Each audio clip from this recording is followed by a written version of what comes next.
Whoso would be a man must be a nonconformist. He who would gather immortal palms must not be hindered by the name of goodness, but must explore if it be goodness. Nothing is at last sacred but the integrity of your own mind. Absolve you to yourself, and you shall have the suffrage of the world. I remember an answer which, when quite young, I was prompted to make to a valued adviser who was wont to importune me with the dear old doctrines of the Church. On my saying, "What have I to do with the sacredness of traditions if I live wholly from within?" my friend suggested, "But these impulses may be from below, not from above." I replied, "They do not seem to me to be such. But if I am the devil's child, I will live then from the devil. No law can be sacred to me but that of my nature. Good and bad are but names, very readily transferable to that or this. The only right is what is after my constitution. The only wrong, what is against it. A man is to carry himself in the presence of all opposition, as if everything were titular and ephemeral but he.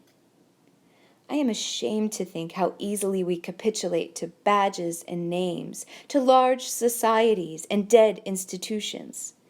Every decent and well-spoken individual affects and sways me more than is right. I ought to go upright and vital, and speak the rude truth in all ways. If malice and vanity wear the coat of philanthropy, shall that pass? If an angry bigot assumes this bountiful cause of abolition and comes to me with his latest news from Barbados, why should I not say to him, "Go love thy infant, love thy woodchopper, be good-natured and modest, have that grace, and never varnish your hard, uncharitable ambition with this incredible tenderness for black folk 1,000 miles off. Thy love afar is spite at home." Rough and graceless would be such a greeting, but truth is handsomer than the affectation of love. Your goodness must have some edge to it, else it is none. The doctrine of hatred must be preached as the counteraction of the doctrine of love when that pools and whines. I shun father and mother and wife and brother when my genius calls me. I would write on the lintels of the doorpost, "Whim." I hope it is somewhat better than whim at last, but we cannot spend the day in explanation. Expect me not to show cause why I seek or why I exclude company. Then again, do not tell me, as a good man did today, of my obligation to put all poor men in good situations. Are they my poor? I tell thee, thou foolish philanthropist, that I grudge the dollar, the dime, the cent I give to such men as do not belong to me and to whom I do not belong. There is a class of persons to whom by all spiritual affinity I am bought and sold. For them I will go to prison if need be.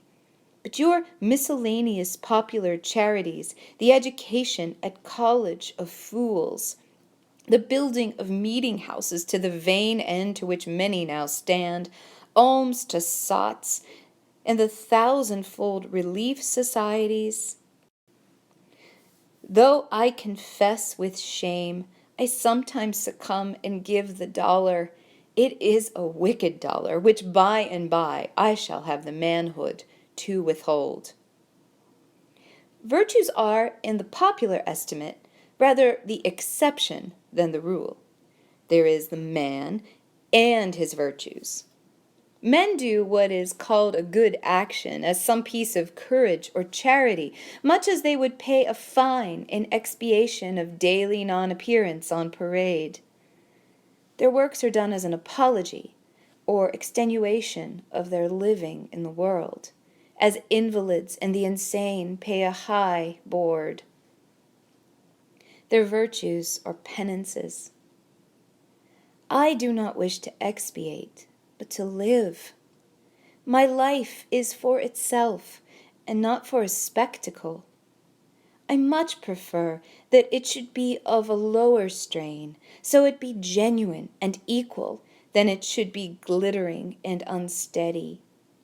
I wish it to be sound and sweet, and not to need diet and bleeding. I ask primary evidence that you are a man, and refuse this appeal from the man to his actions. I know that for myself it makes no difference whether I do or forbear those actions which are reckoned excellent. I cannot consent to pay for a privilege where I have intrinsic right. Few and mean as my gifts may be, I actually am, and do not need for my own assurance or the assurance of my fellows any secondary testimony. What I must do is all that concerns me, not what the people think. This rule, equally arduous in actual and in intellectual life, may serve for the whole distinction between greatness and meanness. It is the harder because you will always find those who think they know what is your duty better than you know it. It is easy to live in the world after the world's opinion. It is easy in solitude to live after our own. But the great man is he who in the midst of the crowd keeps with perfect sweetness the independence of solitude. The objection to conforming to usages that have become dead to you is that it scatters your force. It loses your time and blurs the impression of your character. If you maintain a dead church, contribute to a dead Bible society, vote with the great party either for the government or against it, spread your table like base housekeepers, under all these screens, I have difficulty to detect the precise man you are. And of course, so much force is withdrawn from your proper life. But do your work, and I shall know you. Do your work, and you shall reinforce yourself. A man must consider what a blind man's buff is this game of conformity. If I know your sect, I anticipate your argument. I hear a preacher announce for his text and topic the expediency of one of the institutions of his church. Do I not know beforehand that not possibly can he say a new and spontaneous word? Do I not know that with all this ostentation of examining the grounds of the institution, he will do no such thing? Do I not know that he is pledged to himself not to look but at one side, the permitted side, not as a man, but as a parish minister? He is a retained attorney, and these airs of the bench are the emptiest affectation. Well, most men have bound their eyes with one or another handkerchief, and attached themselves to some one of these communities of opinion. This conformity makes them not false in a few particulars, authors of a few lies, but false in all particulars. Their every truth is not quite true. Their two is not the real two. Their four, not the real four. So that every word they say chagrins us, and we know not where to begin to set them right. Meantime, nature is not slow to equip us in the prison uniform of the party to which we adhere. We come to wear one cut of face and figure, and acquire by degrees the gentlest asinine expression.